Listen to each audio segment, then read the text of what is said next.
So hello guys, आप देख रहे हो सागर हॉरर स्टोरी। तो चलते हैं, शुरू करते हैं। तो एक गांव था।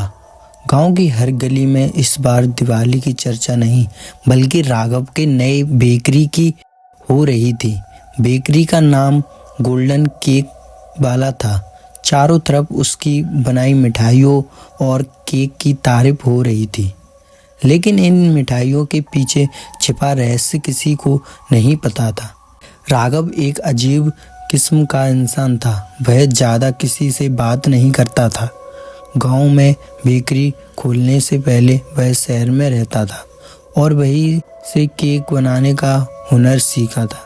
लेकिन गांव लौटने के बाद वह और भी ज़्यादा चुपचाप और रहस्यमय हो गया।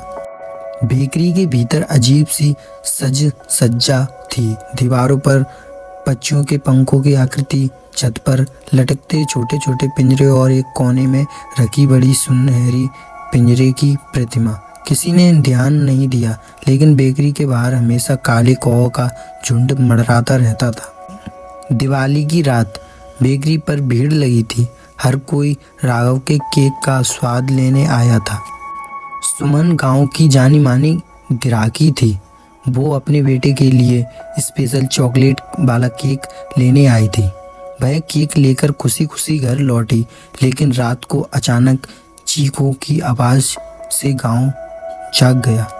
सुमन का पूरा परिवार बेसुध पड़ा था। लोग जब घर पहुंचे तो वह सुमन के बेटे का अजीब सा हाल था। वह पागलों की तरह चिल्ला रहा था, लेकिन कमरे में कोई पक्षी नहीं था।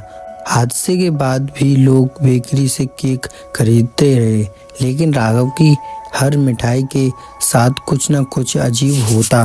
किसी के घर में पक्षियों का झुंड अचानक हमला कर देता। किसी को रात में सपने आते कि वो खुद पिंजरे में कैद है।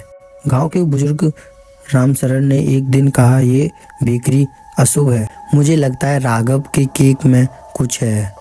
युवा पीढ़ी इसे अंधविश्वास कहकर हंसी में उड़ा देती थी। रामशरण को ये बात मन से नहीं उतरी। एक रात वह बेकरी के पीछे जाकर छानबीन करने लगे। बेकरी के पीछे की जगह सुनसान और घनी झाड़ियों से भरी थी। वह उन्हें कुछ जले हुए पंख और खून के धब्बे मिले। रामशरण ने ये बात गांव के प्रधान को बताई। प्रधान ने फैसला किया कि बेकरी की जांच की जाएगी।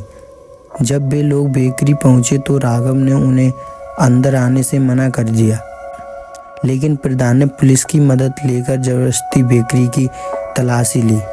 बेकरी के तहखाने में जो मिला उससे सबको हैरान कर दिया।